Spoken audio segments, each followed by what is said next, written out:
Good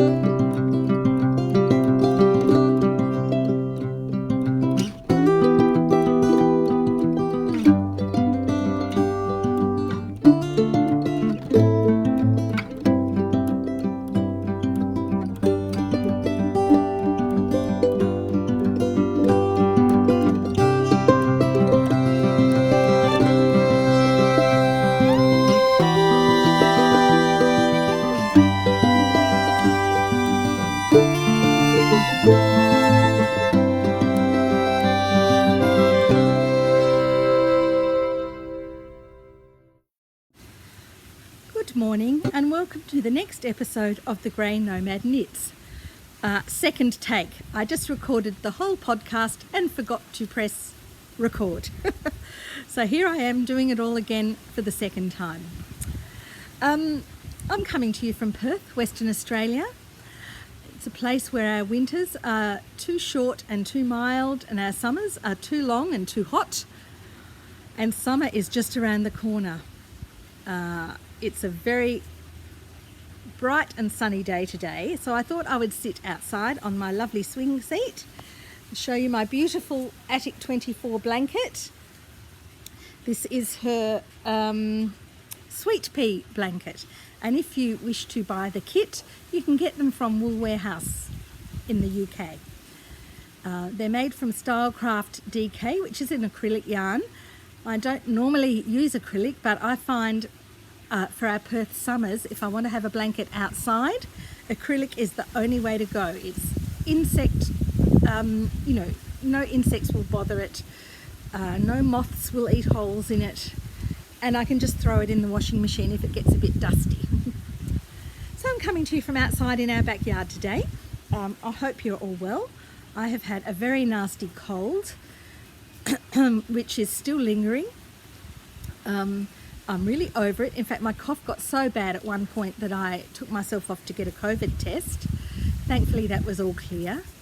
Here in Western Australia, we are so very fortunate that COVID hasn't really found its way here to a great extent. But I certainly feel for all our fellow Australians over on the east coast of Australia, particularly New South Wales and Victoria and the Australian Capital Territory. And I hope that you're all keeping safe and finding plenty of things to do while you're all in lockdown. And I just hope and pray for your sake that the lockdown doesn't last too much longer and that you can all get back to some sense of normal, I guess. Anyway, I'm not going to talk about it anymore because we're all sick of it. I know, we just want COVID to bugger off, basically. Okay, now, my work's in progress. My double knitting scarf. This is the Victorian Raffia scarf by Alistair post Quinn. I'm not going to go into too much detail because you have seen it on lots of other podcasts that I've done. It's getting towards the end. I have filmed a very small tutorial on the double knitting, but I haven't looked at it yet to see if it turned out right.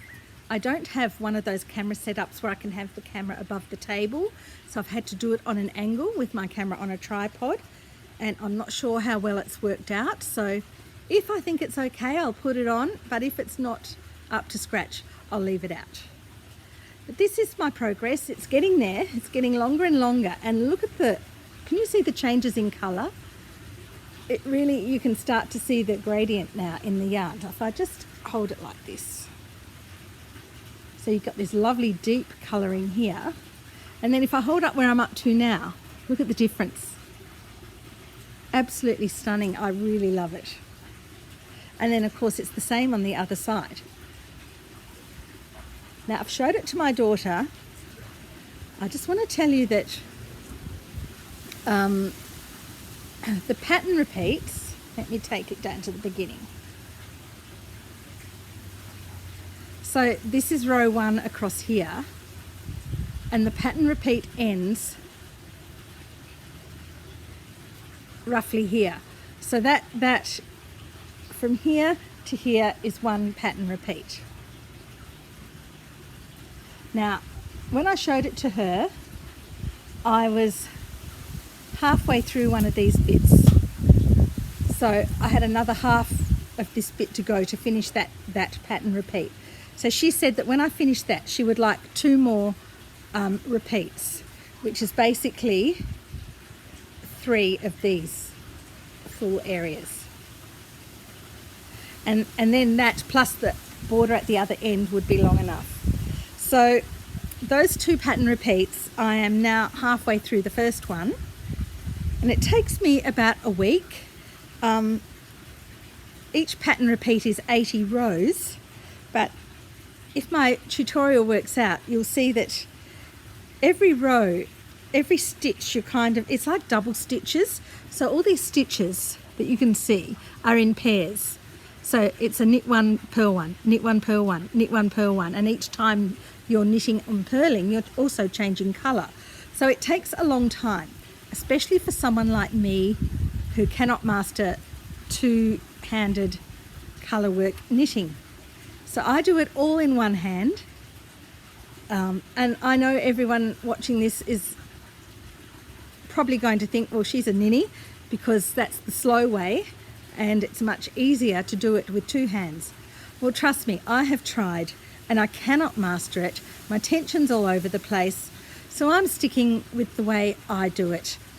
And I don't really think there's a right or wrong way anyway. I'm just doing it my way, and I know it's the slow way, but it doesn't matter. I'm not in any rush. We're coming into summer here now in Australia, so she's not going to be able to wear it till next winter anyway. But I'm thinking probably another 6 weeks or so, and I should have it finished. We're going away in our caravan again at the end of the month, so if I haven't got it finished by then, it won't be far off, and I'll take it with me. I do need to use my iPad while I'm doing it for the chart. I've got the charts on my Knit Companion app, so but that's fine. We can charge my iPad up in the caravan and I'm good to go. So that's my Victorian Raffia scarf. It's getting there, slowly but surely. Now the next thing I want to show you is Carrenza. Carrenza? Let me check. Yeah, my Carrenza cardigan. This is my Carrenza cardigan by Jennifer Wood. Now I've got it up on my phone so you can see. I know the reflection's bad. There you go. That is the back. That is the front, and see it's got this lovely collar at the top. Now it also just joins with one button up here. Now, whenever I put buttons on a garment, I don't like fancy ornate buttons. To me, the buttons are just like an addition to the garment. They're not the feature. But when you only have one like this at the top, I like it to be a really nice one. So I'm going to have a good look around and not put a button on it until I can find the one that I want.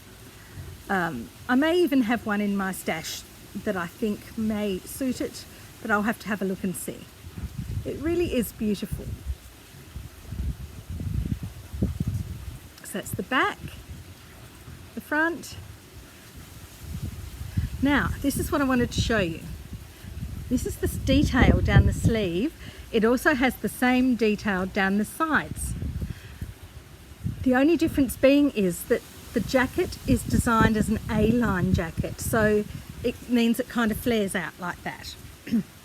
And she gets that increase by this pattern, which is exactly the same as this pattern on the sleeves. There's a little cable pattern at the beginning and a little cable pattern on this side, and in between those and the centerpiece, she increases one garter stitch every so often, every so many rows. I won't give too much away because it is a paid pattern. And that's how she gets the lovely flared shape, and you will see that quite clearly when I show you my progress. But my problem is always in a knitted garment, the arms are never have enough fabric in them for my arms. So I'm going to do the same increases in this pattern down the arms, here's my finger, as what she's done in the side bit. But I'm going to do it twice as quickly so that I get the fabric I need here. And then I will keep whatever width I extend it to, I will keep that going all the way down. Then I'll do my decreases in the plain stockingette section. I'm all tongue-tied. I hope that makes sense. I'm just trying to put more fabric into this bicep area because I don't like my clothes being tight fitting around the shoulders and arms. I like to have room to move. So I'm hoping that that will make sense. I'm going to show you.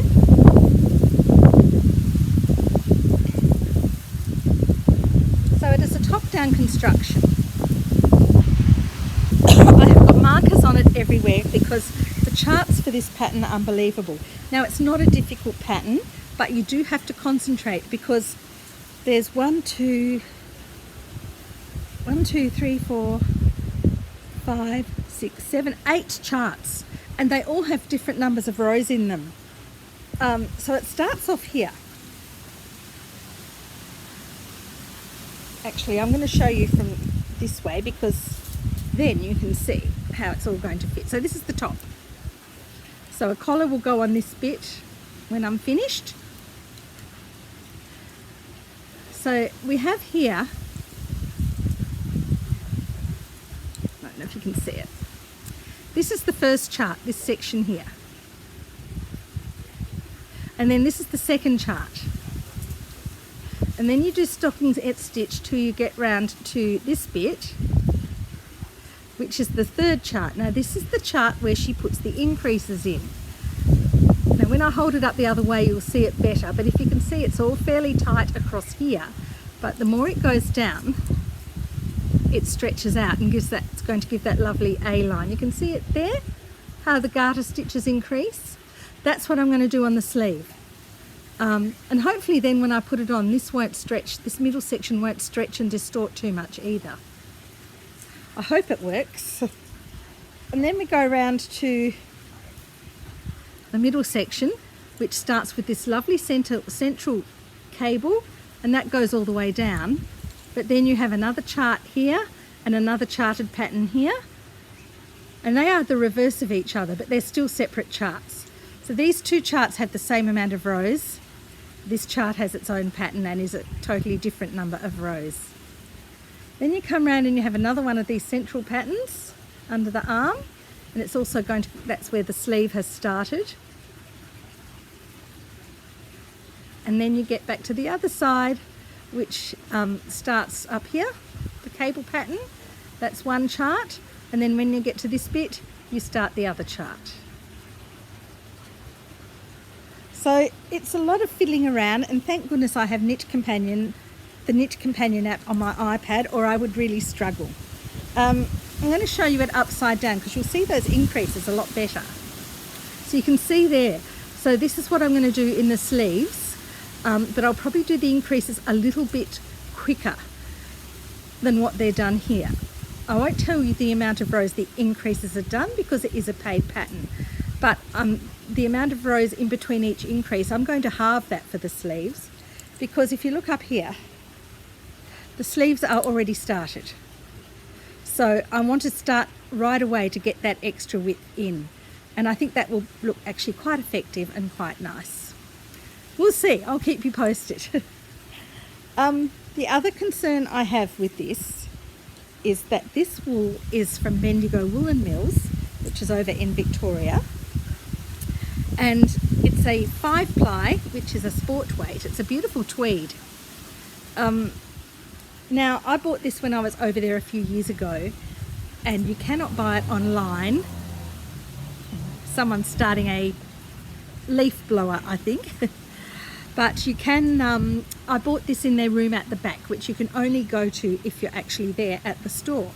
So I can't buy any more of it, firstly because it's out the back, secondly because it was a couple of years ago, so I think what they have out the back is like once off type of stuff.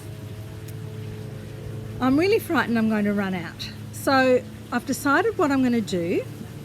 That looks so nice, doesn't it? Look at that. These sides where I'm doing the increases, I think I've got 3 more increases to do. So then after that, I'm going to go back to the sleeves. Oh, after you finish those increases, it's then straight knitting down to however long you want it. So after I finish the increases, I'm going to go back to the sleeves, pick up the sleeves and get the sleeves done. And then whatever wool I've got left will determine how long the garment's going to be. I think I'm going to have enough to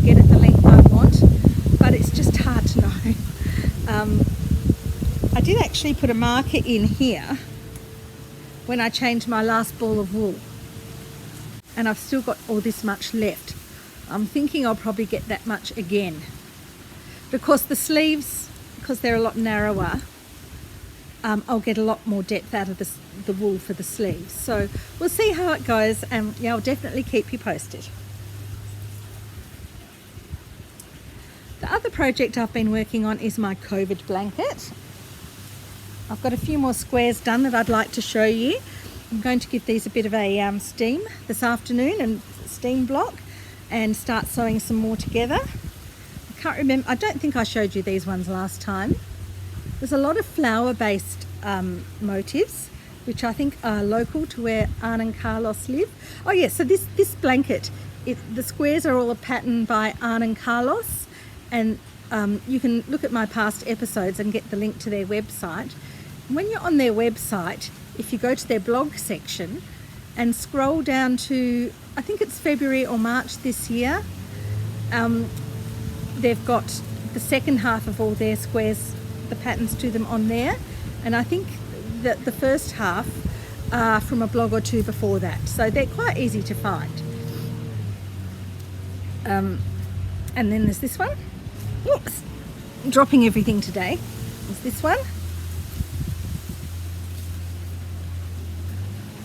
I've decided to put this border on myself. This actually isn't in the pattern. So what I do first is I do 6 rows of garter stitch, and then I start the pattern, but I also put 3 rows of garter stitch either side, and after I finished all the pattern, I do another 6 rows of garter stitch, and it gives it a nice border. You can see it better on this one. You can see it better actually when they're pressed out. So it gives you a nice border down the side, and of course when you sew them together you get double that. This is the last one I did. It's like a reindeer in front of a moon. I'm really happy with how it's turning out. Now I think I showed you this one the last time. This is my first strip all completed. So each strip I'm doing is 3 blocks of 4 squares sewn together. So each block will have 12 squares in it. I really like that one with the birds. So that's the first one. And then this afternoon I'm going to sew another 4 squares together so they can be added to this strip. Upside down.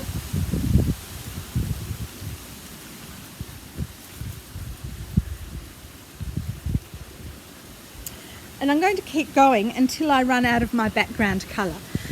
I did have all these wools in my stash, but the colour I picked to do my background, I had to buy a little bit more of that. So I'm going to keep going until I've run out of that. I'm trying to keep it to like autumn type shades. I don't want anything to stand out too much. I want it to all blend in really nicely. So I've kept the palette in all these nice sort of autumn shades. And before I add squares to it, I sort of place it all down on the ground and play around with it so that I get them all in areas that I want. The other thing to mention is that there are 45 blanket squares, patterned squares for this blanket, along with a few extras that were produced by other people doing the blanket at the start. I'm not sure where you can access those ones now. But now that I'm on the last square now, so what I'm going to do is I'm going to start swinging, sorry. I'm going to start repeating the squares. I'm going to start by repeating all the squares that I like best. I'm also going to redo this one, but I'm going to try and change that last 0 to a 1, because really this whole thing has been going on for 2 years now. So yeah, I thought I would do that. I'm getting a bit tired of it and a bit over it, but I'm really liking how it looks. So this is definitely going to be a product knit, not a process knit. And I suppose I should show you the back. A lot of people like to see the back of my floats are looking pretty neat, so I'm pretty happy. Yeah, it's definitely a product knit. I'm not really enjoying the process that much. but I'm really enjoying how it's turning out. So I'm looking forward to getting it all done, and it can take pride of place over one of our chairs in our lounge room. So I think that's it for today. We did go away last weekend in our caravan to a lovely place that's about a 2-hour drive northeast of where I live, called Wongan Hills. And we just went for a few days with my sister and her husband. Sadly, my cold was really playing up. One night my coughing was so bad, my poor husband went and slept in the car. And it was cold at night.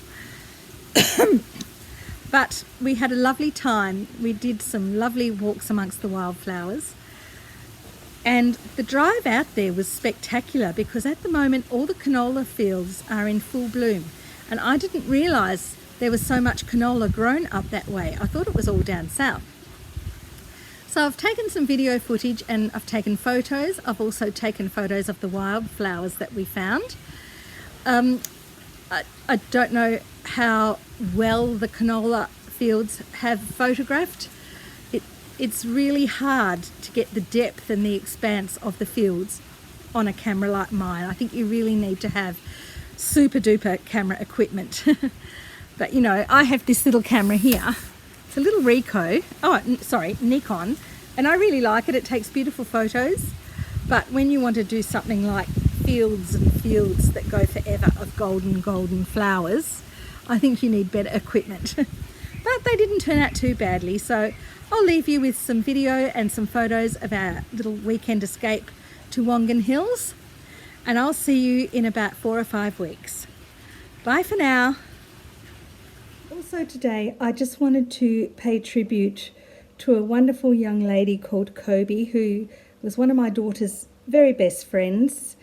They went to school together here in Perth, and then as they grew older, our daughter moved to Queensland and Kobe moved to Melbourne, where she met a wonderful man, and they've had 4 children together and had a lot of heartache along the way that I won't go into, but very sadly and very tragically, a couple of weeks ago, Kobe and 2 of her beloved angel children were killed in a horror car crash in Melbourne. My daughter is finding it very hard to come to terms with. I'm finding it very hard to come to terms with, because this beautiful Kobe, we used to take her on camping holidays when they were all at school together. She was one of these girls that was full of life, full of laughter. Like my daughter, a mad West Coast Eagles fan. They used to go to the footy together. When my daughter went to Melbourne to stay with her sister, she and Kobe went to the football together. And it's just such a tragic loss. So rest in peace, Kobe, Chloe and Harrison, and you will never be forgotten.